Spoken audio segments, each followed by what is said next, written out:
आज है 6 अगस्त 2025। दिन बुधवार भारत बुलेटिन में आप सभी का स्वागत है। आइए जानते हैं यूपी की टॉप खबरें फटाफट अंदाज में।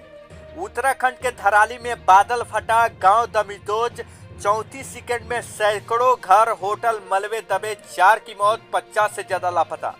उत्तरकाशी के धराली गांव में मंगलवार दोपहर 1:45 पर बादल फटने से भारी तबाही मच गई। इसमें 4 लोगों की मौत हो गई जबकि 50 से ज्यादा लोग लापता हो गए। प्रशासन का कहना है कि मरने वालों की संख्या बढ़ सकती है। एसडीआरएफ, एनडीआरएफ, आईटीबीपी और आर्मी की टीमें बचाव रेस्क्यू के काम में जुड़ी हुई हैं। लखनऊ में हो रही बारिश, सड़कों पर वाहन की कतार, ट्रांसपोर्टर और इंडस्ट्रियल एरिया पानी से डूबे, कॉलोनी में कीचड़। लखनऊ में 3 घंटे बाद शाम को फिर से बारिश शुरू हो गई है। शाम को बारिश होने से सड़कों पर वाहनों की कतार लग गई है। इंदिरा गांधी प्रतिष्ठान के सामने 1 किलोमीटर लंबा जाम लग गया है। लगातार बारिश में गऊ घाट, मेहदी घाट, पीपा पुल टूट गया है। इसमें 50 गांवों का संपर्क टूटा हुआ है। सरोजनी नगर, इंडस्ट्रियल और ट्रांसपोर्ट नगर पानी में डूब गए हैं। शहर में बीते 24 घंटों में 60.6 मिलीमीटर बरसात हुई है। इससे एक दिन में हुई सबसे ज्यादा बारिश का रिकॉर्ड टूट गया है। यूपी की बड़ी खबरें, लोन दिलाने के नाम पर 250 लोगों को ठगा, फर्जी कॉल सेंटर के 11 कर्मचारी गिरफ्तार, डायरेक्टर पति पत्नी फरार। नोएडा में साइबर क्राइम पेज थाना और सर्विलांस टीम ने संयुक्त रूप से एक फर्जी कॉल सेंटर और 11 लोगों को गिरफ्तार किया है। ये लोग 0% ब्याज पर लोन देने का झांसा देकर लोगों से ठगी करते थे। इनके पास से मिली एक्सेल सीट पर देश के लाखों लोगों का डेटा मिला है। लखनऊ में स्मार्ट मीटर लगाने का कार्य तेजी से किया जा रहा है, लेकिन इसके साथ ही भ्रष्टाचार की शिकायतें भी सामने आने लगी हैं। पुरानी लखनऊ के मोहनी का पूर्वा क्षेत्र में मंगलवार को एक ऐसा ही मामला सामने आया है जिसमें सनसनी फैला दी है। इंटेली स्मार्ट कंपनी के कर्मचारी पर उपभोक्ता से अवैध वसूली करने का आरोप लगा है। कंपनी के कर्मचारी ने उपभोक्ता को डराकर 15,000 की रिश्वत मांगी।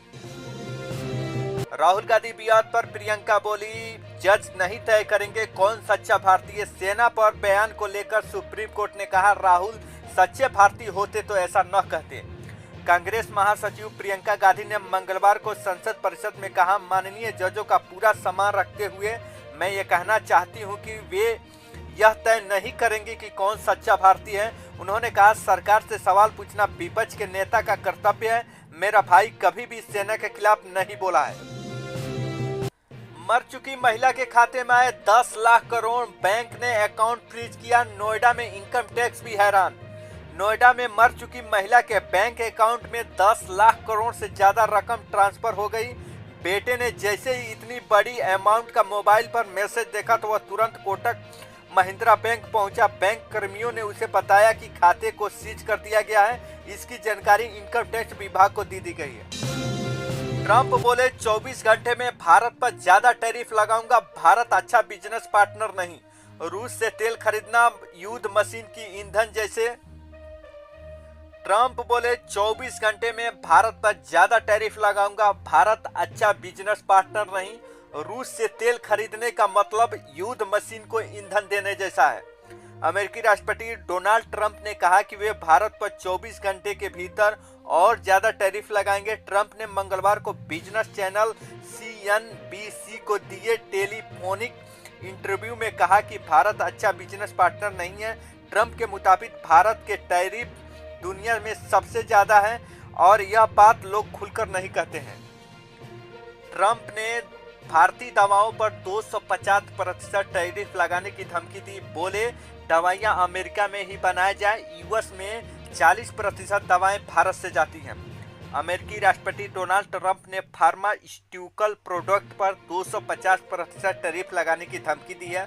ट्रंप ने CNBC को दिए इंटरव्यू में कहा कि वे शुरू में फार्मास्यूटिकल का एक छोटा टैरिफ लगाएंगे, फिर इसे 1 से 1.5 साल में बढ़ाकर 150% और फिर 250% कर देंगे।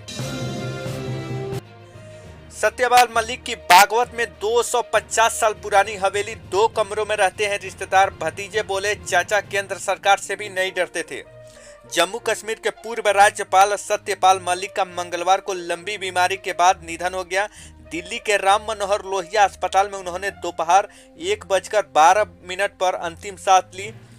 सत्यपाल मलिक यूपी के बागवत के रहने वाले थे। इसके साथ ही उनकी राजनीति का सफर भी यूपी से शुरू हुआ था। सत्यपाल मलिक पहली बार साल 1970 में मेरठ से छात्र संघ का चुनाव लड़े और जीते। वह मेरठ यूनिवर्सिटी में 2 बार छात्र संघ के अध्यक्ष रह चुके हैं। केशव प्रसाद मौर्य ने कहा, अखिलेश सत्ता वियोग में बौखलाए हुए हैं। वह दूध पीते बच्चों की तरह सवाल कर रहे हैं। डिप्टी सीएम केशव प्रसाद मौर्य ने कहा कि अखिलेश यादव सत्ता वियोग में बौखला गए हैं। वह ऐसे सवाल कर रहे हैं जैसे एक दूध पीता बच्चा करता है। प्रयागराज या फिर देश में कहीं पर भी बाढ़ भूकंप आना एक प्राकृतिक आपदा है। इससे बचने के लिए सरकार जरूरी प्रबंध कर रही है। अगर अखिलेश में जनता के लिए जरा भी बाढ़ पीड़ित के लिए भाव है तो उनकी सेवा में समय लगाए। लखनऊ में 3 मीटर सड़क पर भी पास होगा। मानचित्र में दर्शाना जाना अनिवार्य होगा। बिकेट और बरूड बिहार योजना के लिए 13,500 करोड़ रुपये मिले। लखनऊ में भवन निर्माण को लेकर लखनऊ विकास प्राधिकरण LD ने एक बड़ा निर्णय लिया है। अब 3 मीटर चौड़ी सरकारी सड़क पर भी आवासीय भवन का मानचित्र पास कराया जा सकेगा। इससे पहले केवल 9 मीटर या चौड़ी सड़कों पर ही निर्माण की अनुमति मिलती थी। लखनऊ में 4थी मंजिल पर चढ़ी गाय, नाले में डूबने से किशोर की मौत। गोमती नदी में युवक बहा, घर ढहा, इमारत झुकी। लखनऊ में सोमवार को लगातार तीसरे दिन बारिश हुई। दिन भर हुई बारिश के दौरान मुख्य सड़कों पर दिन भर जाम लगता रहा।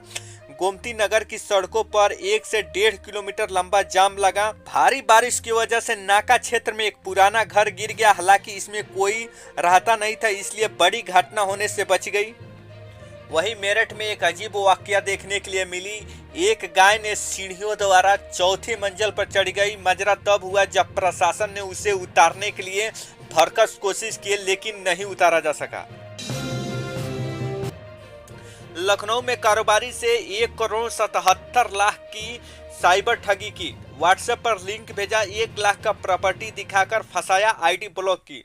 लखनऊ में साइबर ठगों ने एक कारोबारी की ट्रेडिंग में निवेश का झांसा देकर 1,77,00,000 रुपए की चपत लगा दी। व्हाट्सएप पर संपर्क कर शुरुआत में प्रॉपर्टी दिखाए और फिर करोड़ों रुपए निवेश करवा लिए। जबकि कारोबारी ने रकम निकलवाने की कोशिश की तो उसे ब्लॉक कर दिया। वो मेरी आखिरी डॉक्टर लिखकर इंजीनियर का सुसाइड। आगरा के होटल में मिला सौत, लिखा 13 दिन का ड्रामा मत करना। भाई भाभी दुबई में प्रोफेसर, मेरे मरने के बाद 13 दिन का ड्रामा मत करना, घर पर सबका बुलाओ। वो मेरी आखिरी डॉक्टर लिखकर इंजीनियर का सुसाइड। उसने लिखा मेरे मरने के बाद 13 दिन का ड्रामा मत करना, घर पर सबको बुलाओ, फिर 13 दिन तक ड्रामा करो। मैं जैसे गायब हूँ वैसे ही रहने दो। मैं उसका पहला मरीज और वो मेरी आखिरी डॉक्टर है। मेरे शव को परिवार और रिश्तेदारों को न दे, दान कर दे या फिर मेडिकल स्टूडेंट को दे दिया जाए। अंग दान कर दिए जाए जिसे डॉक्टर की पढ़ाई के लिए काम लाया जा सके। चंदौली के एक गांव में 4 कोबरा फैन फैलाकर फुरकारते रहे। चंदौली में गंगा नदी उफान पर है। धानापुर में कई गांव बाढ़ की चपेट में है। नौघरा गांव में भी बाढ़ का पानी घुस गया है। खेत लबालब है। गांव में सोमवार सुबह एक खेत में एक साथ 4 कोबरा दिखे। इनमें से 2 कोबरा एक दूसरे के सामने फुफकारते नजर आए। तो ये थी आज की यूपी की टॉप खबरें। अगर ये वीडियो आपको अच्छी लगी हो तो वीडियो को लाइक करें, शेयर करें, सब्सक्राइब करें। धन्यवाद।